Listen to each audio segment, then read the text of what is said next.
Continuamos pues, mis amados hermanos, con nuestro estudio, nuestro compartir acerca de quién es Dios, de los atributos de Dios. En la medida que nosotros vamos conociendo quién es Dios, ese concepto de Dios va siendo transformado en nuestra mente y en nuestro espíritu y, y nuestras vidas son cada vez más transformadas, más cambiadas, más semejantes a la imagen de su Hijo, el Señor Jesucristo. Hoy vamos a compartir el tema de el Dios perfecto. Y vamos a abrir nuestras Biblias ahí en el Salmo 50, en el versículo 2. Dice, de Sión, perfección de hermosura, Dios ha resplandecido. Aquí hay tres palabras que son bien interesantes, mis amados hermanos, que habla de perfección, habla de hermosura y habla de Dios. Aunque aquí se está refiriendo a Sión, ¿no? A Sión. Dice que es llamada perfección de hermosura. Pero ¿por qué Sión es llamada esa perfección de hermosura? Precisamente por lo que dice este versículo, porque Dios ha resplandecido en, en Sión. Muy bien. Ahora, mis amados hermanos, para entender un poquito esto de la perfección de Dios, que no es nada fácil comprenderlo, ni los temas teológicos que hemos estado viendo con respecto al carácter de Dios, a veces no son fáciles de entender. Tendremos que estudiarlos una y otra vez, meternos a la palabra, pedirle al Espíritu Santo que nos dirija, que nos guíe, que nos dé luz, que nos dé entendimiento, porque hay cosas que a veces realmente en nuestra limitada comprensión no alcanzamos a entender, pero sabemos que por el Espíritu, en la medida que nos dispongamos y que busquemos de Él, nos irán siendo enseñadas. Hay que hacer un pequeño análisis acerca de el cristianismo en los últimos tiempos. Vemos cómo el cristianismo ha crecido, ha aumentado en estos últimos años. Eh, Cada vez la población que va a las iglesias es mayor que en años anteriores. Hoy en día hay más personas que dicen ser cristianas que en otros años. Han crecido, se han multiplicado los seminarios teológicos, escuelas cristianas, escuelas bíblicas. eh, Crece muchísimo también la literatura cristiana que es publicada y que es difundida. Y hoy es más fácil, más sencillo propagar un mensaje, ¿cierto? Vemos ahora el Evangelio como algo popular. Los sistemas de comunicación como la radio, la televisión, hoy en día el Internet y todas las redes sociales han permitido que esta comunicación esté al alcance de cualquier persona. Los medios de transporte. Hoy en día es muy fácil estar en la mañana en un sitio a miles de kilómetros y en la tarde poder estar en algún otro lugar. Siguen creciendo las misiones a otros sitios del mundo.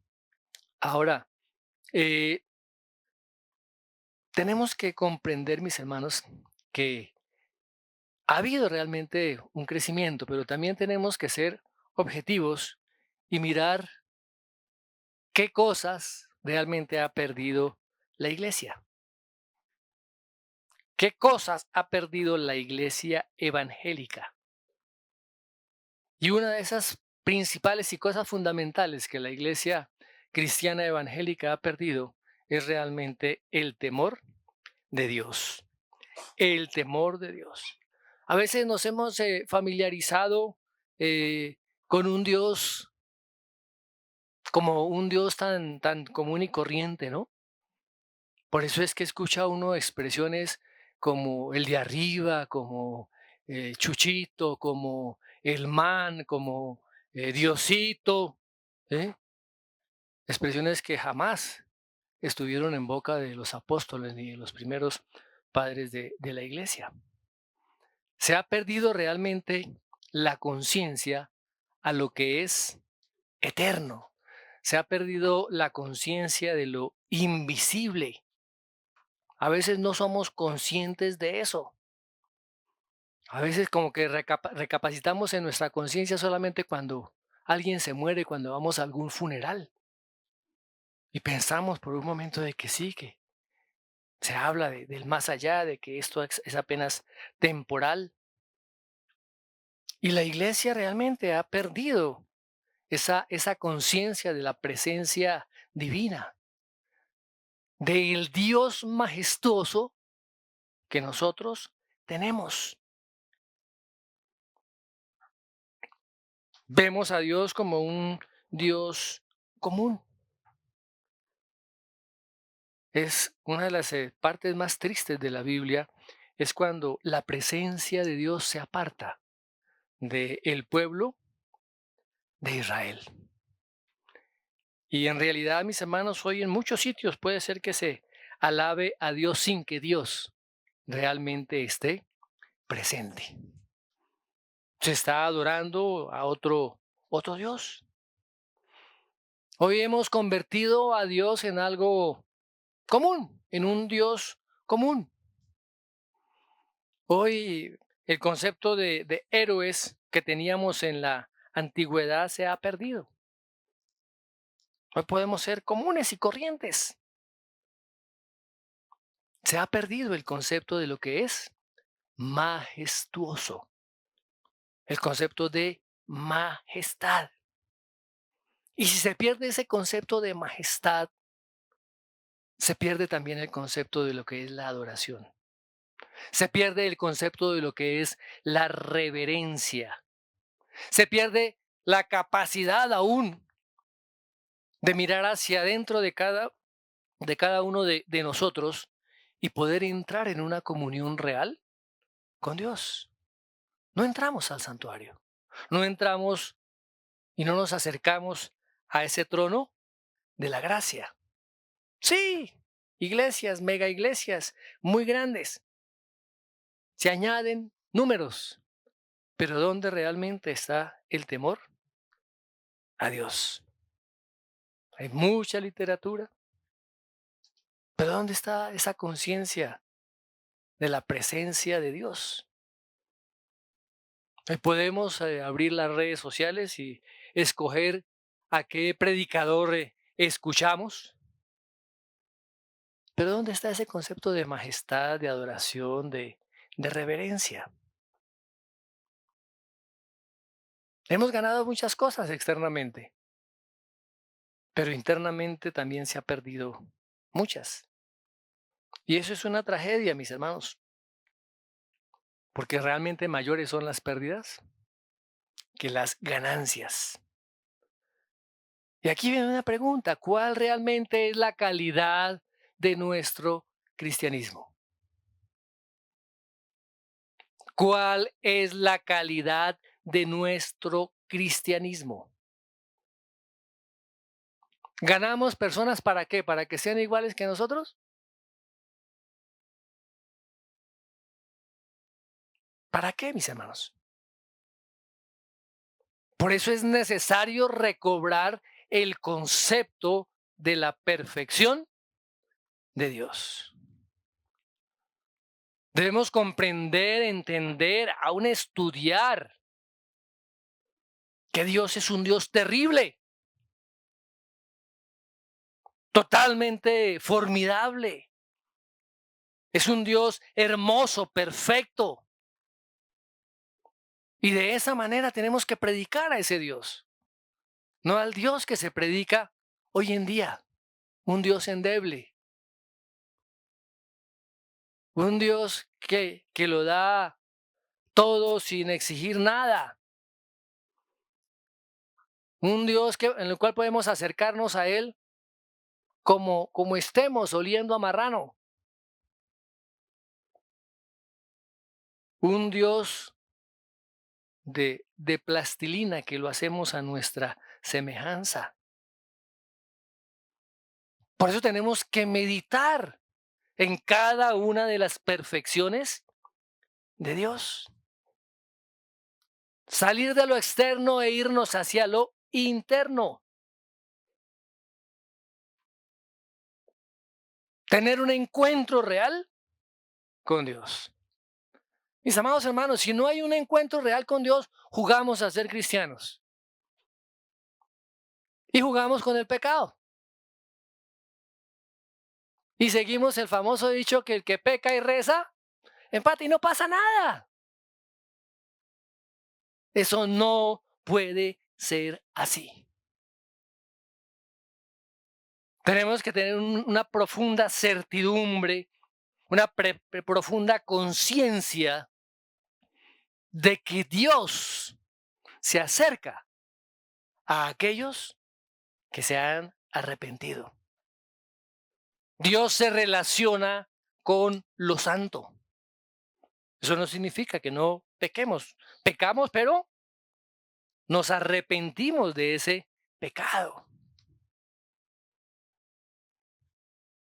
Tristemente, nuestra religión se ha convertido en una religión floja, debilitada, donde la majestad, el poder, la presencia, la magnificencia, la ira, todos los atributos de Dios, la mayoría de las veces son desconocidos.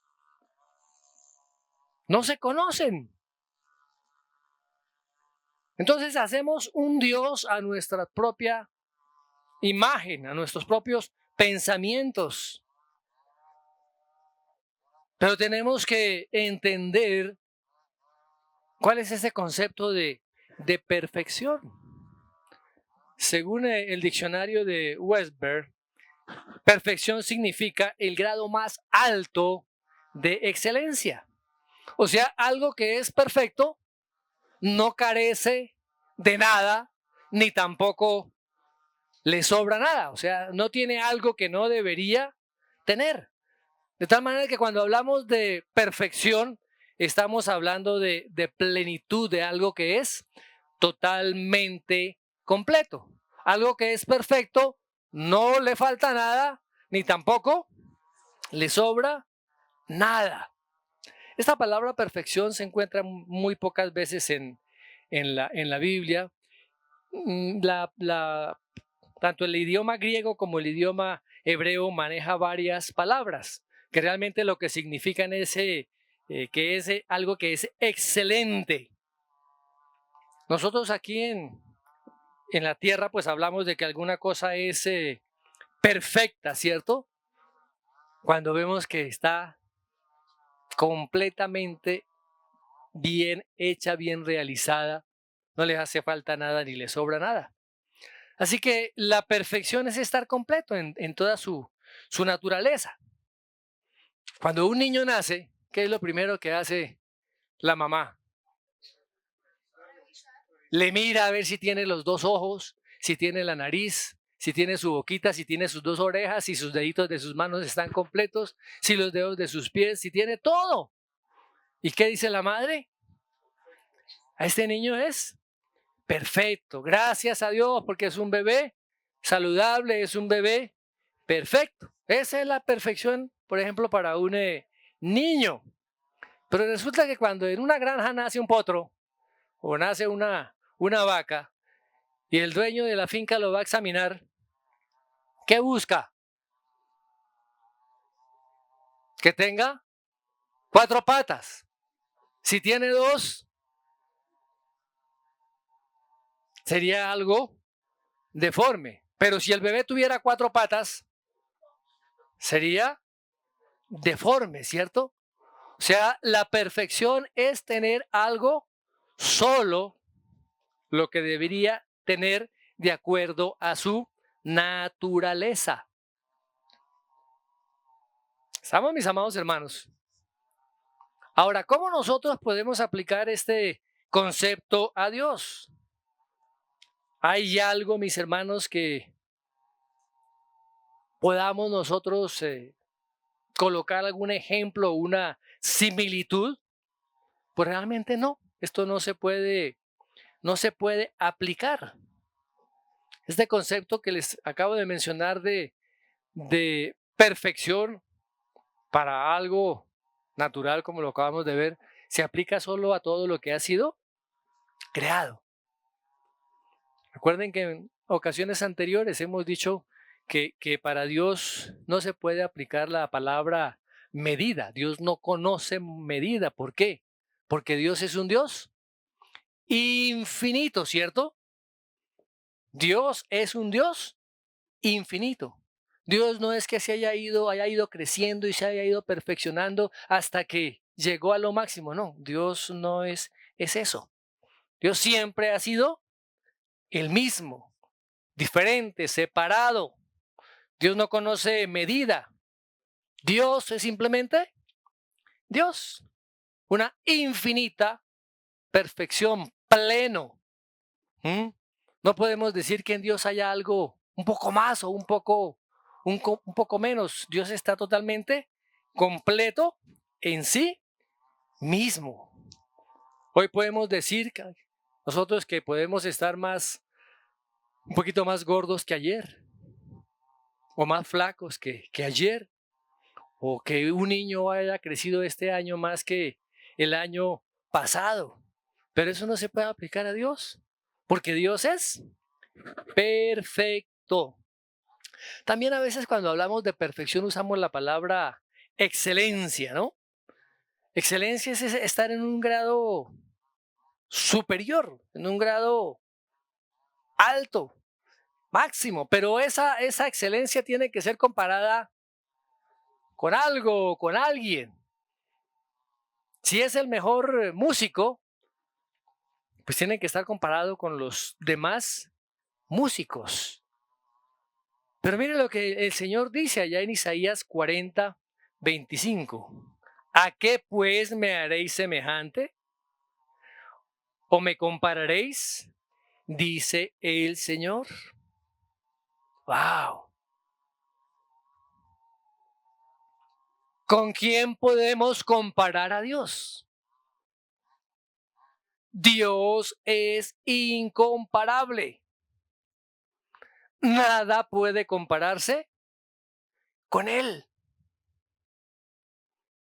No hay nada ni nadie que pueda compararse a Dios. Ni arriba en los cielos, ni abajo de la tierra, ni en ningún sitio del universo, de lo visible y de lo invisible. ¿Recuerden el mandamiento que el Señor dio allí a Moisés en Éxodo 24? Dice, no te harás imagen ni ninguna semejanza de lo que esté arriba en el cielo, ni abajo de la tierra, ni en las aguas debajo de la tierra.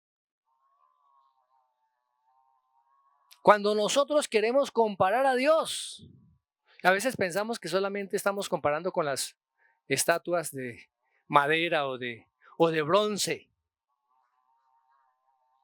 ¿Cómo vamos a comparar al Dios perfecto o pensar que una de estos ídolos son como Dios? Por eso Él dice, ¿a qué pues me haréis semejante o me compararéis? ¿Con qué podemos comparar a Dios? Nosotros hacemos comparaciones entre cosas que no son Dios. Ahora, fíjense que el Señor nos dice allá también en Mateo 5:48, miremos lo que dice. Sed pues vosotros perfectos como vuestro Padre que está en los cielos es perfecto. Y es la misma palabra que se aplica también a la perfección de Dios. Usted puede preguntar, ¿pero por qué? Porque es que en el lenguaje no existe otra palabra que pueda definir eso, mis amados hermanos. Y Dios trata de que el hombre pueda comprender lo que Él es, lo que Él piensa y se da a conocer también a través de la palabra. Pero el problema no está en Dios. ¿Dónde está el problema? Miremos lo que dice 2 Corintios 6:12. 2 Corintios 6:12 dice, sois estrechos en vuestro propio corazón. No es que Dios sea incapaz para comunicarse con el hombre, mis amados hermanos. No es que haya algo imperfecto en Dios, sino que la imperfección está en el hombre. Dios está dándose a conocer, el Dios de verdad. Así que cuando nosotros hablamos, mis amados hermanos, de ese Dios perfecto, estamos diciendo que Dios tiene la absoluta plenitud, la completud, también se puede decir, de todo, absolutamente de todo. Él tiene todo el poder, toda la sabiduría, todo el conocimiento, santo, santo, santo, toda la santidad. Pero cuando yo aplico esto a una persona, y cuando yo digo ese hombre es perfecto o esa mujer es perfecto, me estoy diciendo que él hace lo mejor que puede hacer en lo que hace. Pero cuando yo digo que Dios es santo, yo no estoy restringiendo a Dios, sino mirando la infinitud de esa santidad de Dios. Dios es Dios plenamente. Su sabiduría, su conocimiento, su santidad, su amor, su bondad, su justicia, su misericordia, su ira, su gracia y todos los atributos de Dios son perfectos. No han sido creados. Brillan. Esa es la hermosura de Dios. A eso se le llama la hermosura de Dios. Salmo 90, 17, en la versión de la Biblia del Oso dice, y sea la hermosura del Señor nuestro Dios sobre nosotros. Salmo 90, 17. Y sea la hermosura del Señor nuestro Dios sobre nosotros. También en el Salmo 27, 4 dice, una cosa he demandado a Jehová y esta buscaré, que esté yo en la casa de Jehová todos los días de mi vida, para contemplar la hermosura de Jehová y para inquirir en su templo. ¿Qué es eso de la hermosura de Jehová? ¿Qué es eso de la hermosura del Señor? Que Dios tiene todo lo que debería tener, de que es totalmente completo. ¿Hay límite para el amor de Dios? No hay límite para el amor de Dios. ¿Hay límite para la misericordia de Dios? No hay límites para la misericordia de Dios. ¿Hay límites para su gracia? No hay límites para la gracia de Dios. A todo esto, mis hermanos, se le llama la hermosura de nuestro Señor y Dios. Y el Salmo 52, como lo leímos al principio, de Sión, perfección de hermosura, Dios ha resplandecido. Podemos preguntarnos por qué cuando se habla aquí de Sión, se habla de que Sión es perfecta, una perfección terrenal de hermosura. ¿De dónde provenía esa hermosura? De la presencia de Dios. ¿Por qué? Porque Dios estaba morando allí en medio de los querubines, estaba la presencia de Dios. No solamente que el tabernáculo, el templo eran arquitectónicamente hermosos, sino que todo lo que había allí era hermoso. ¿Por qué? Porque la presencia de Dios lo hermoseaba. Hoy en día, mis hermanos, muchas de las canciones que se suponen, dicen ser cristianas y de adoración a Dios, se habla de otras cosas que que no son la hermosura de Dios. Hoy a veces cantamos a nuestra carne. Por eso tenemos que recobrar el concepto de majestad. Cuando Dios se acerca a algo, lo convierte en algo hermoso. Pero cuando la presencia de Dios se aleja, eso se afea. Ahora, ¿qué tanto, pregunto yo, cada uno de nosotros podemos disfrutar realmente escuchando una música que exalte al Señor, que adore al Señor? ¿O preferimos los 50 de Joselito o los vallenatos de oro?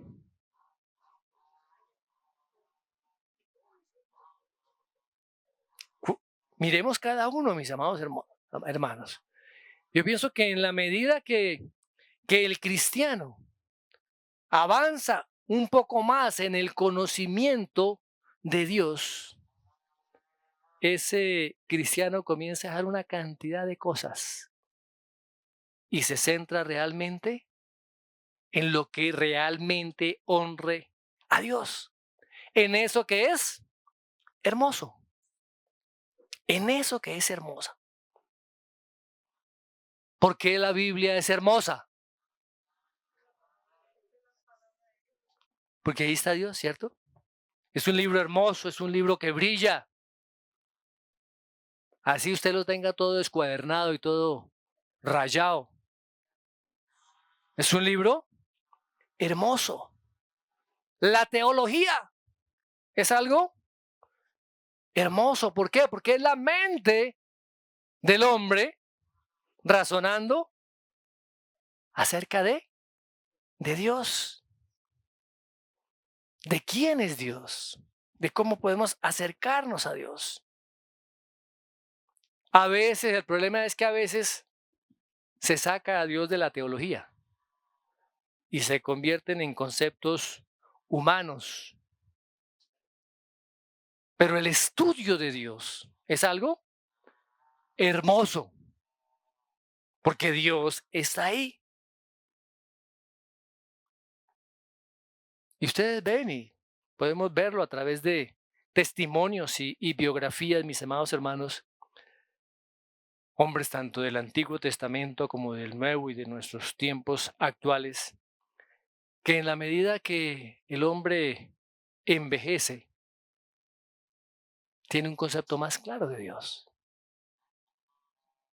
Ahora se ha dedicado, lógicamente, su vida a conocer a Dios. Ve la hermosura que hay allí en Pablo cuando ha escrito esas palabras. Ve la hermosura que hay en David. Y no están en cuestiones naturales y en discusiones inútiles, como ve uno tantas veces en las redes sociales. Unos defendiendo a un presidente, otros defendiendo a un líder, otro atacándolo. Y una cantidad, hermanos, perdón la expresión, de bobadas y cosas sin sentido, como si eso nos llevan a conocer o acercarnos más a Dios, a disfrutar de su hermosura. ¿Qué piensan ustedes del cielo? ¿Cuál es el concepto que cada uno tenemos del cielo?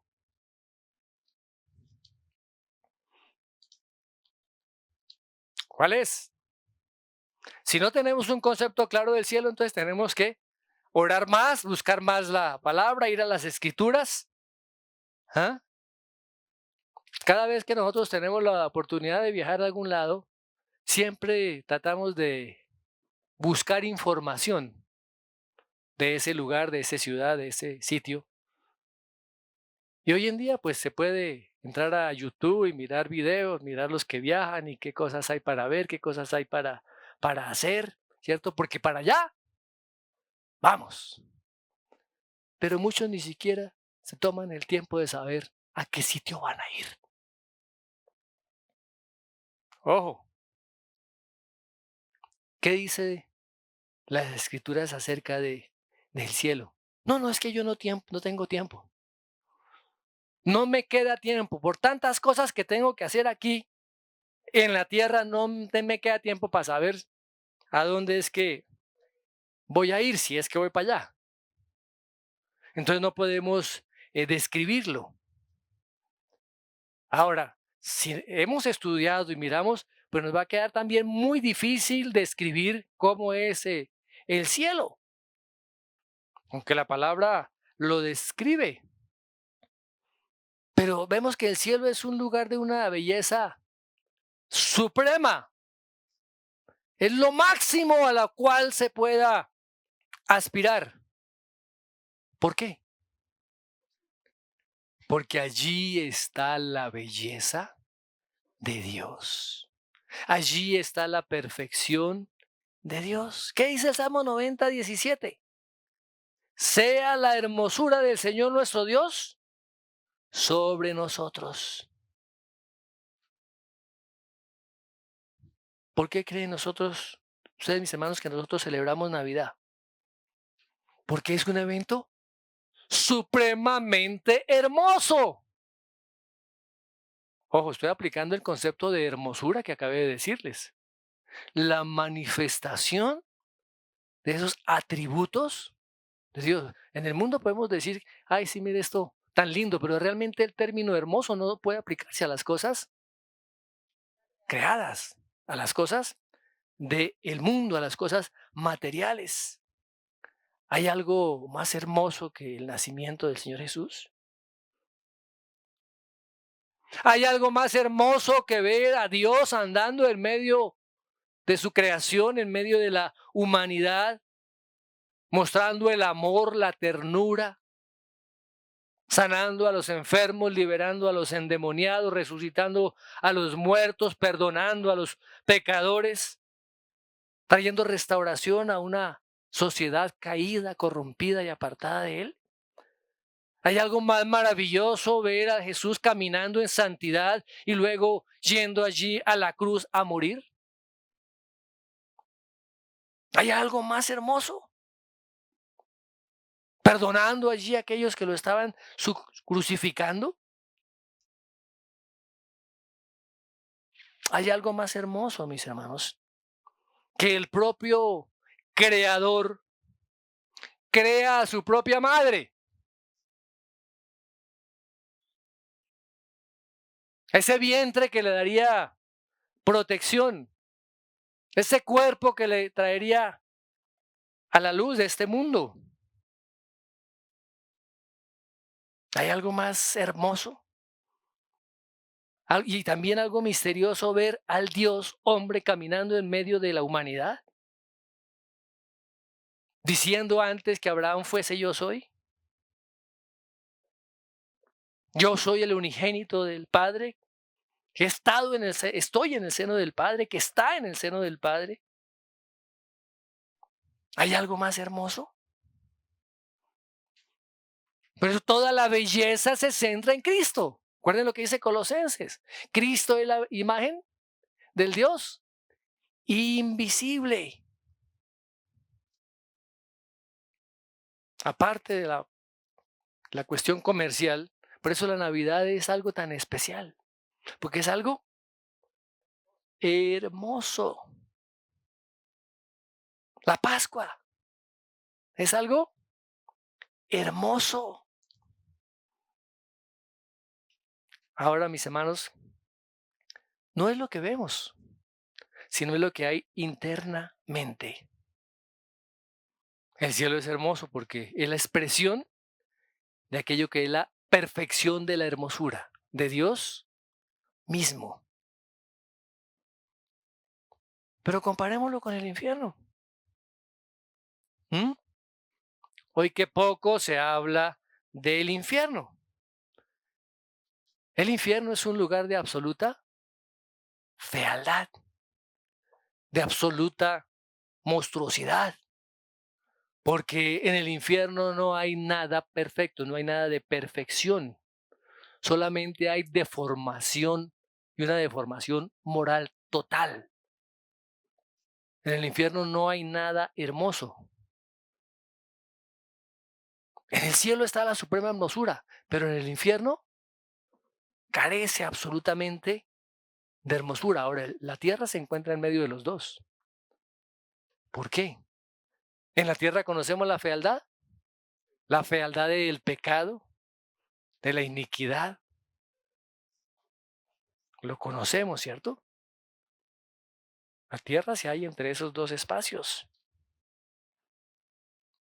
Y el hombre puede decidirse a buscar la hermosura del cielo, o puede también estar buscando la absoluta fealdad del infierno. Algunos se preocupan porque si hay fuego en el infierno o no hay fuego. La Biblia habla del lago de fuego. ¿Mm? Así que nada malo es hermoso. El pecado no es hermoso. El pecado no es hermoso. Por eso es que cuando pecamos, nos afeamos, contaminamos esa hermosura de Dios en nosotros. Por eso tenemos que arrepentirnos inmediatamente. El arrepentimiento, la confesión y qué hacer qué más. Dejar de pecar. Cuando fueron a apedrear a esta mujer, a la que encontraron en adulterio, ¿qué le dice el Señor al final? Ni yo te condeno, vete y no peques más. A veces no hemos comprendido estas palabras y seguimos en una rueda como una rueda de hámster, corriendo y corriendo y corriendo y corriendo, pecando y arrepentirnos, pero no dejamos a un lado ese pecado. Ahora, ¿cómo debemos adorar al Señor? ¿Qué dice el Salmo 29:2? Adorar a Jehová en la hermosura de la santidad. En la hermosura de la santidad. Ahora, es posible que algo impuro sea lindo, que sea atractivo, que nos pueda fascinar, pero no es posible que eso sea hermoso. El pecado nos puede atraer, nos puede poner su mejor cara. El pecado nos eh, puede decirnos que es lindo, que no hay ningún problema, pero el pecado es totalmente horrible.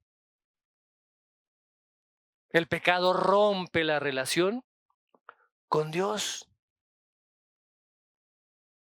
Y la palabra dice que tenemos que adorar al Señor en la hermosura de su santidad. En la hermosura de la santidad. ¿Qué tanto lo estamos haciendo? ¿Realmente podemos ver a Dios en esa hermosura? ¿O estamos nosotros encaminándonos para ver el infierno?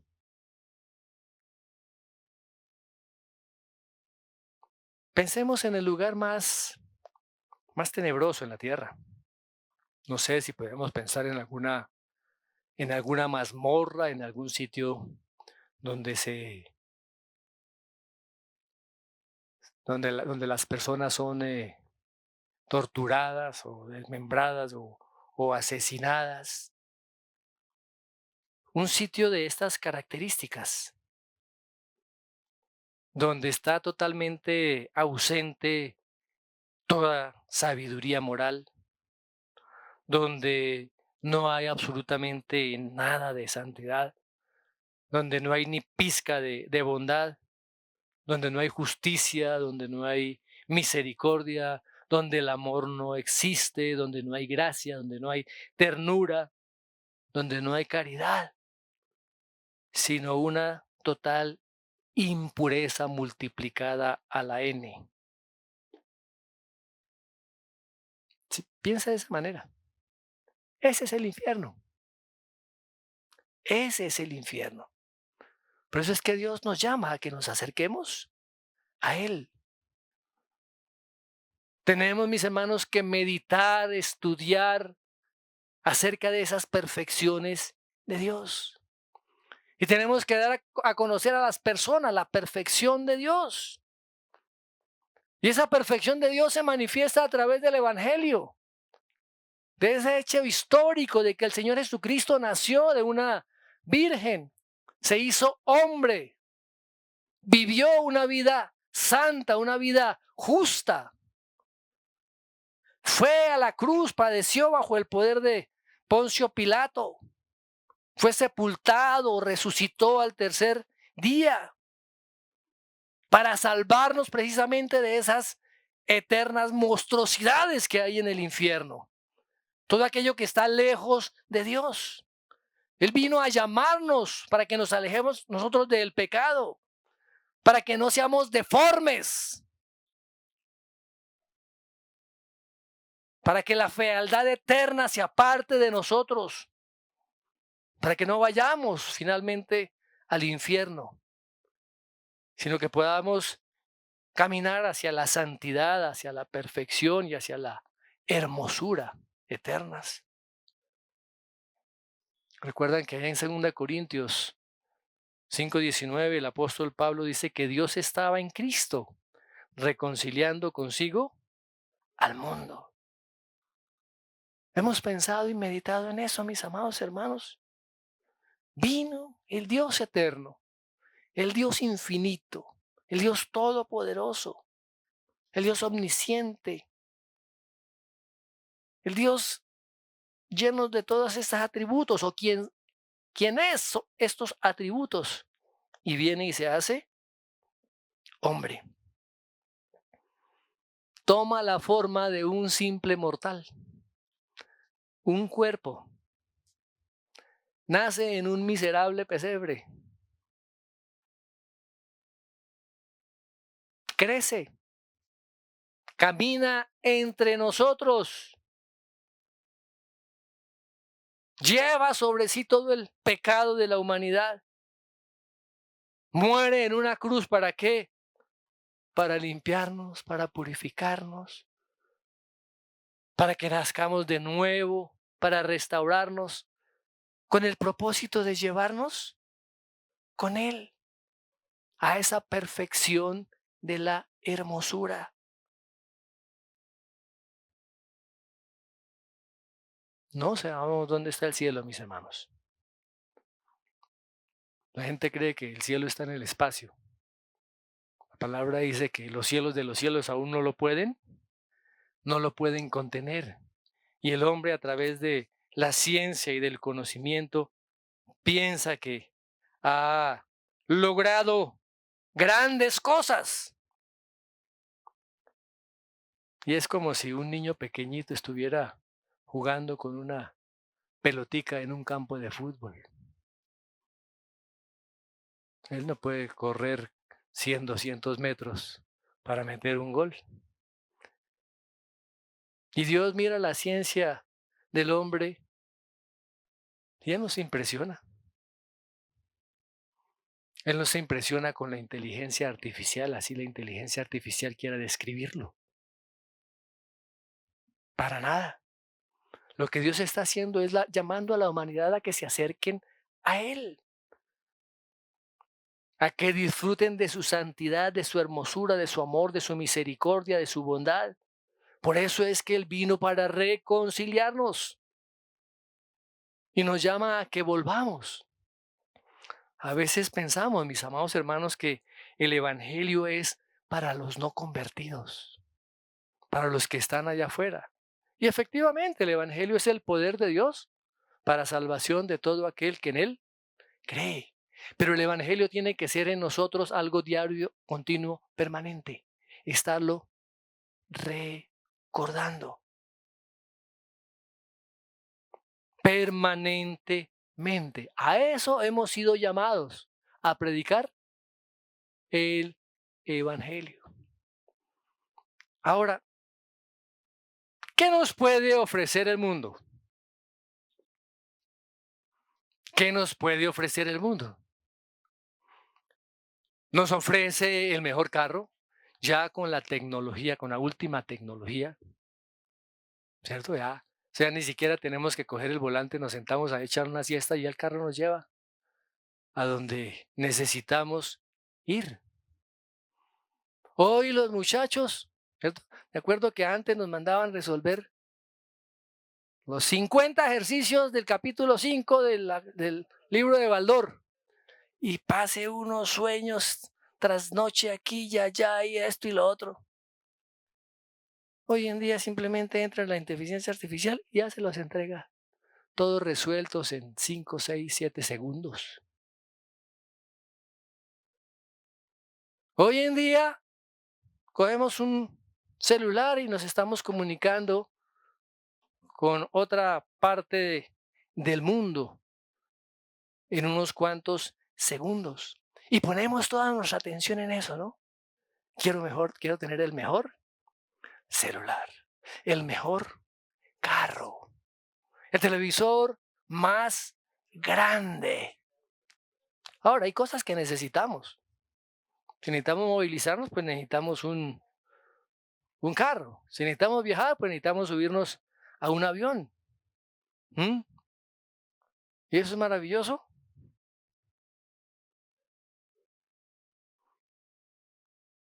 ¿Qué realmente nos puede ofrecer el mundo?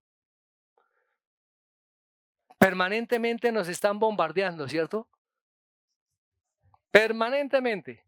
Los medios de comunicación, el marketing, que llaman ahora, ¿cierto? Y crean necesidades en la persona. Crean necesidades. Es que si usted no utiliza esta marca de reloj, si usted no utiliza esta marca de ropa, si usted no utiliza esta marca de jabón, si usted no utiliza esta marca de perfume, y así nos van diciendo y creando necesidades que realmente no son. Mis amados, el mundo no nos puede ofrecer nada. Nada. Miremos lo que dice Isaías 9:6. En la Nueva Traducción Viviente dice, y será llamado consejero maravilloso. Consejero maravilloso. ¿Qué es algo maravilloso? ¿Qué es algo maravilloso? Algo que fascina, que maravilla, que admira a alguien, ¿cierto? Y fíjese que habla aquí del Señor Jesucristo como ese consejero maravilloso. ¿Y quiénes participan de esa maravilla de Él? Primero sus ángeles, los serafines, los querubines, los arcángeles, ¿sí? Y también Dios ha querido que nosotros podamos ser partícipes. Dios es maravilloso. Ese consejero es maravilloso. Y vino hacia nosotros, se acercó a nosotros para reconciliarnos con Él. Eso es maravilloso. Esas son las cosas que deberían maravillarnos. Maravillarnos. Pero hoy en día la gente anda maravillada con un evangelio de la prosperidad, con un evangelio donde le dicen que Dios lo puede hacer rico, que le puede dar casa, carro y beca. Un Dios simplemente o un Jesús que le puede arreglar todos sus problemas, le puede arreglar a su familia, al marido chueco que tiene o a los hijos apartados de él, que lo puede liberar del cigarrillo, que le puede dar una casa más grande. Mis hermanos, y es que eso no significa que Dios no pueda hacer eso. Eso no significa que Dios no pueda hacer eso. Esas son las añadiduras. Es la cola que viene detrás de realmente conocer al Dios de las Escrituras, de realmente poder entender el mensaje del Evangelio. Miremos lo que dice el Salmo 52. de Sión, perfección de hermosura. Dios ha resplandecido. ¿Cuántos hemos pensado un poquito en la Nueva Jerusalén? La Nueva Jerusalén, la que baja desde el cielo. Mis amados, ¿de qué sirve tantas cosas que hacemos? ¿De qué sirven tantas cosas que hacemos si Dios no está en ellas? Si se ha perdido ese concepto de majestad, de reverencia, de adoración, de la conciencia de lo divino.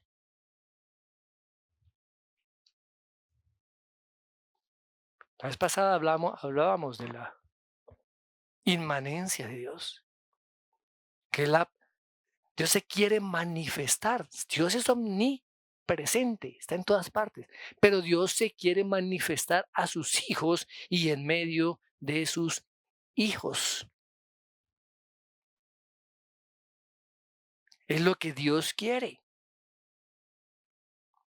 Pero ¿qué tanto tiempo pasamos en la semana o a diario, mis hermanos, meternos allá en el cuarto, en el lugar secreto?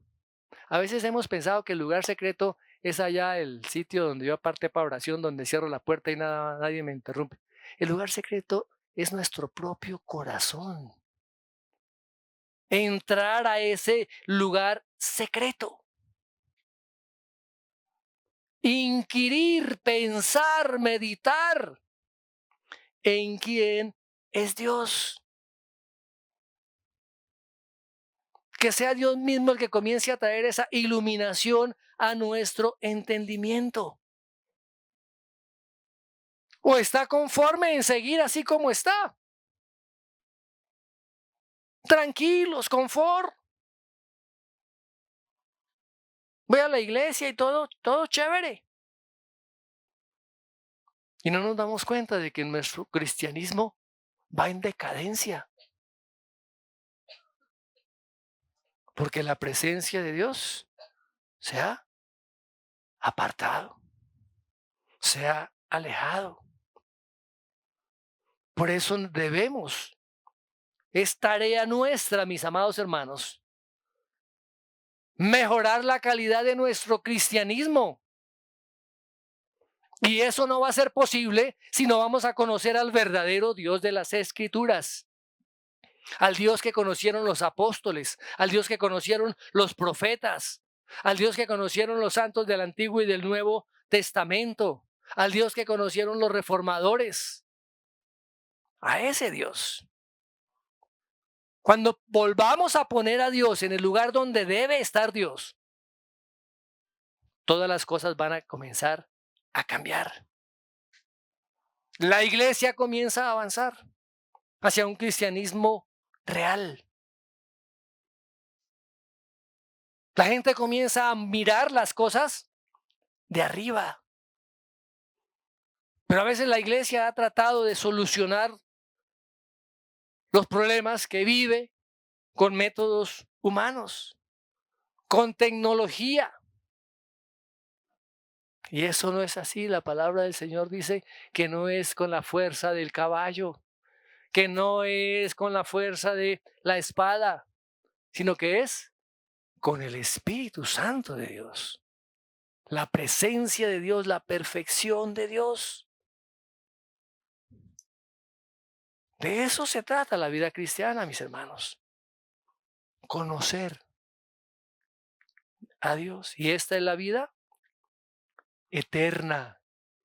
Que te conozcan a ti, el único Dios verdadero, y a Jesucristo, a quien has enviado. No podemos, mis amados, tener un concepto de Dios barato. No podemos tener un concepto de un evangelio diluido. Como decía nuestro pastor, aguachento. Tenemos que conocer al Dios de las Escrituras. al que es digno de toda nuestra alabanza, de toda nuestra adoración, de toda nuestra consagración. Ese ser reverente, ese ser majestuoso, ese ser absolutamente hermoso. Y eso es lo que debe haber en medio de la iglesia. Esa presencia manifiesta de Dios, o sea, poder disfrutar de la hermosura de Dios, de las perfecciones de los atributos de Dios. Es para evaluarnos, cada uno de nosotros en nuestro corazón, ver cómo estamos, mis amados hermanos. La palabra nos insta a que lo hagamos, a que examinemos nuestro propio corazón. Realmente, mis hermanos, estamos disfrutando de la belleza de nuestro Dios. Dios ha resplandecido sobre nosotros. ¿Realmente somos discípulos o solamente somos cristianos de nombre, de título? ¿Estamos viviendo realmente la vida cristiana como Dios quiere que lo hagamos? ¿O estamos jugando a ser iglesia? Hablamos de cosas superfluas, luchando por cosas banales, mientras la gente se pierde, mientras que el infierno se ensancha. Por eso el Señor le dijo allá a una iglesia en Apocalipsis las siguientes palabras, en Apocalipsis 3:17. Esto decían los de esa iglesia: yo soy rico y me he enriquecido y de ninguna cosa tengo necesidad. Pero yo estoy bien. Dios me ha bendecido con mi trabajo, que ahora casi no me cae ni tiempo para ir a la iglesia. Dios me ha bendecido con el trabajo. No tengo necesidad de nada. Mucha gente asiste, se ganan a las personas, pero ¿a qué tipo de cristianismo los estamos nosotros llevando?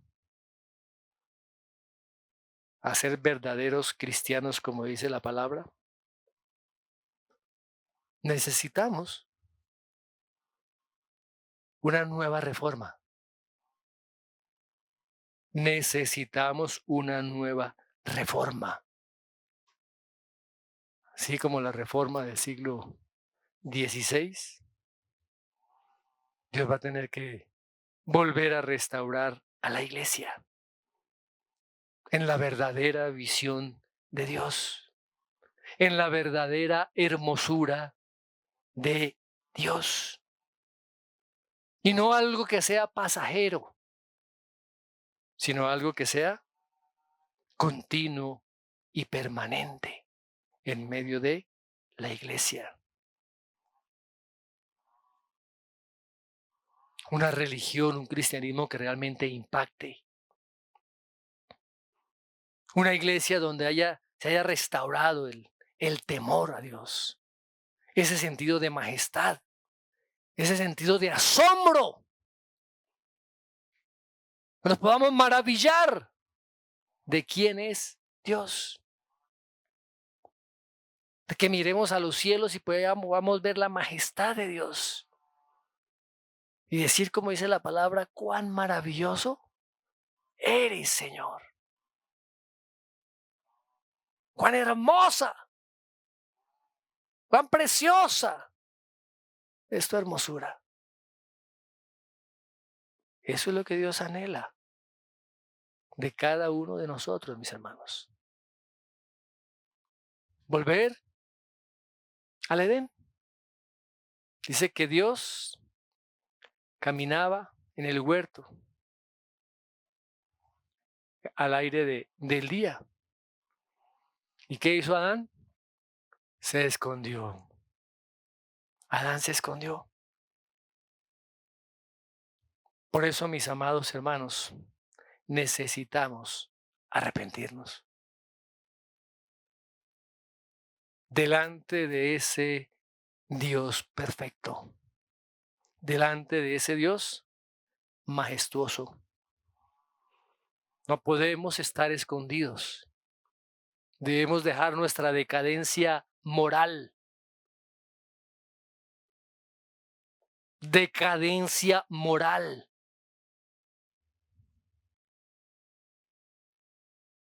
Ay, pastor, pero ¿usted moralmente está en la correcta relación con Dios? Tendremos que mirar nuestro corazón. ¿Por qué Dios se llevó a Enoc sin que viera la muerte? Caminó con Dios. Caminó con Dios. Y Dios se lo llevó. Que realmente nuestras vidas glorifiquen a Dios. Que podamos presentar la hermosura del Evangelio, de la obra de Cristo, a los que no lo conocen. Que podamos ser esos instrumentos realmente en las manos de Dios, semejantes al Señor Jesucristo. Padre, te damos gracias por tu palabra, Señor. Al exponernos, Señor, a la luz de tu palabra, vemos lo lejos que estamos. Todo aquello que nos hace falta, Dios. Y por eso, Señor, tenemos que pedirte perdón. Señor, a veces, aunque estamos en la iglesia, aunque somos parte, no estamos siendo lo que tú quieres que seamos. El mundo va a colocar un rey. El anticristo viene. Señor, y nosotros como hijos del verdadero rey, no te hemos dado la honra y la gloria que tú mereces. Perdónanos porque nos hemos olvidado del Dios verdadero. Perdónanos porque hemos rebajado realmente el cristianismo, Señor, en nuestras vidas. Por eso necesitamos, Señor, una restauración personal y una restauración como iglesia. Dios, que podamos ver tu rostro, que podamos ver tu majestad. Y que con ese encuentro contigo nuestras vidas realmente sean total y completamente transformadas. Queremos una visión permanente de ti en toda tu hermosura, en todas tus maravillas. Te pedimos, Señor, estas cosas en el nombre de nuestro Señor y Salvador Jesucristo. Amén y amén.